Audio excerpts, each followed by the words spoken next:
الحمدللہ رب العالمین والصلاة والسلام علی سید الانبیاء والمرسلین اما بعد فاعوذ باللہ من الشیطان الرجیم بسم اللہ الرحمن الرحیم اہدنا الصراط المستقیم صدق اللہ مولانا العظیم۔ روحانی پاورفل وظائف میں سے آج ایک اہم سبق دوستوں کی نظر کرنا ہے، جو کہ آقا کریم صلی اللہ تعالی علیہ وسلم کی احادیث مبارکہ ہے۔ الخصائص الکبریٰ کتاب کا نام ہے، جلد دوسری صفحہ نمبر 299 پہ آقا کریم صلی اللہ تعالی علیہ وسلم کا فرمان مبارک ہے، جس میں حضور نے اپنے پیارے صحابی کو وظائف کا سبق دیتے ہوئے ارشاد فرمایا، اور میں نے چاہا کہ کیوں نہ ہو کہ ایسا پاورفل وظیفہ اپنے دوستوں کی نظر بھی کیا جائے، کیونکہ ظاہری بات ہے کہ جو وظیفہ خود حضور ارشاد فرما رہے ہیں تو اس سے بڑھ کر اور کیا گارنٹی ہو سکتی ہے۔ یہ ہمارا ایمان ہے کہ زمین اوپر جا سکتی ہے، آسمان نیچے آ سکتا ہے، پھر بھی حضور کی زبان سے نکلا ہوا لفظ کبھی جھوٹا نہیں ہو سکتا، قطعاً بھی جھوٹا نہیں ہو سکتا، بشرطے کہ کامل ایمان ہونا چاہیے، کامل ایمان ہونا چاہیے۔ ہر گناہ سے توبہ انسان کو کرنی چاہیے، اور ہر نماز کی پابندی لازمی ہے، ہر گناہ سے توبہ لازمی ہے، جھوٹ سے پرہیز کریں، اور بے بہار رزق پانے کے لیے آقا کریم صلی اللہ تعالی علیہ وسلم کا تجویز کردہ عمل، کہ حضور نے جس عمل کو بے بہار رزق پانے کے لیے تجویز کیا ہے، بڑا ہی کمال اور پختہ عمل ہے۔ ایک صحابی نے عرض کی، یا رسول اللہ صلی اللہ علیہ وسلم، دنیا نے مجھ سے پیٹھ پھیر لی ہے، تو کیا وہ تسبیح تمہیں یاد نہیں؟ حضور نے فرمایا، جب اس شخص نے کہا نا کہ حضور دنیا نے مجھ سے پیٹھ پھیر لی ہے، تو آقا کریم صلی اللہ علیہ وسلم نے فرمایا کہ کیا وہ تسبیح تمہیں یاد نہیں جو تسبیح ہے فرشتوں کی اور تمام مخلوق کی، جس کی برکت سے روزی دی جاتی ہے۔ یہ آقا کریم صلی اللہ علیہ وسلم کا فرمانا تھا اپنے صحابی کو کہ جب صبح صادق طلوع ہو تو یہ تسبیح 100 بار پڑھا کرو۔ صبح صادق طلوع ہو، یاد رکھیے گا کہ آپ تو قوم ایسی ہے کہ صبح صادق کا بھی پتہ نہیں ہوگا۔ صبح صادق سے مراد نماز صبح کا ٹائم ہے، اور یہی تسبیح بزرگ حضرات سنت اور فرضوں کے درمیان بھی پڑھتے ہیں، اور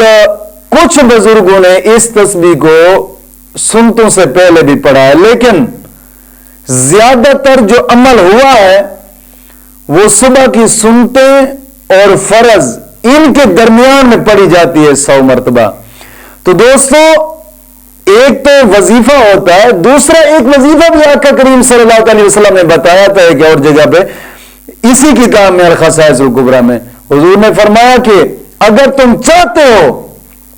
کہ تمہاری دلی مرادیں پوری ہوں، اگر تم چاہتے ہو کہ تمہاری آرزویں پوری ہوں، اگر تم چاہتے ہو کہ رزق میں اضافہ ہو، بے پناہ رزق ہو، تو حضور نے فرمایا کہ تم اللہ رب العزت کے دیے ہوئے رزق میں سے اللہ کے راستے پر خرچ کرو۔ میں دوستوں کو پھر عرض کرتا ہوں، قرآن محل شریف جو کہ الحمدللہ کافی نظام قرآن محل شریف کے لیے بن چکا ہے، اور کچھ ابھی بھی کم از کم 2 لاکھ روپے کی مزید ضرورت ہے۔ تو دوستوں سے کہوں گا کہ یہ قرآن محل شریف، میں نے پہلے بھی کہا تھا کہ یہ واحد وہ چیز ہے کہ جو بنائی جاتی ہے جس سے رب تعالی رزق میں اضافہ کرتا ہے، دنیا میں ہر قسم کی مصیبت اس سے ٹل جاتی ہے، اور دل کی مرادیں اور آرزویں پوری ہوتی ہیں، اور ہر مقصد میں کامیابی ہوتی ہے۔ قرآن محال شریف وہ واحد چیز ہے. تو کوشش کریں کہ قرآن محال شریف کے اندر ضرور جتنا ہو سکے اپنا اپنا حصہ ضرور ڈالیں. انشاءاللہ العزیز مولا کریم دل کی ہر مراد پوری فرمائے گا. جو چاہتے ہیں وہی ہوگا انشاءاللہ العزیز. ایک مرتبہ یہ کام کر کے دیکھیں,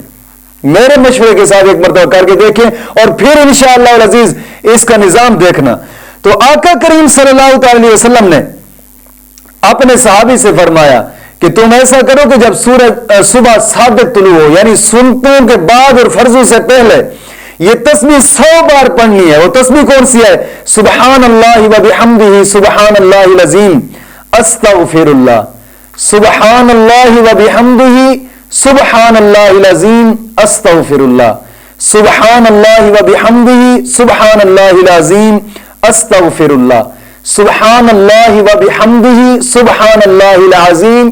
و بحمدہ استغفر اللہ. یہ بھی پڑھا جاتا ہے, لیکن زیادہ تر یوں ہی پڑھا کریں, سبحان اللہ و بحمدہ سبحان اللہ العظیم استغفر اللہ. تو حضور نے فرمایا کہ جب تو یہ صبح صادق کے وقت یہ تسبیح پڑھے گا تو دنیا ذلیل ہو کر تیرے قدموں میں آئے گی. یہ حضور کا فرمان تھا. تو کچھ مدت ٹھہر کر دوبارہ وہی شخص حاضر ہوا, عرض کرتا یا رسول اللہ صلی اللہ علیہ وسلم دنیا میرے پاس,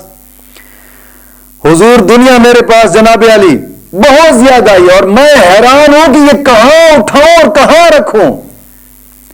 کہاں اٹھاؤں اور کہاں رکھوں. آقا کریم صلی اللہ تعالی علیہ وسلم نے فرمایا یہ دنیا تو کھا اور پھر اسی میں سے رب کے راستے پر خرچ کر. اب رب کے ساتھ تجارت کر, جتنی رب کے ساتھ تجارت کرتا جائے گا مولا کریم تیری دل کی مرادیں بھی پوری کرتا جائے گا, تیرے مقصد میں بھی تجھے کامیابی ملتی جائے گی اور ہر قسمی مراد بھی پوری ہوتی جائے گی اور رزق میں بھی مزید اضافہ ہوتا جائے گا. مولا کریم دین متین کی سمجھ عطا فرمائے.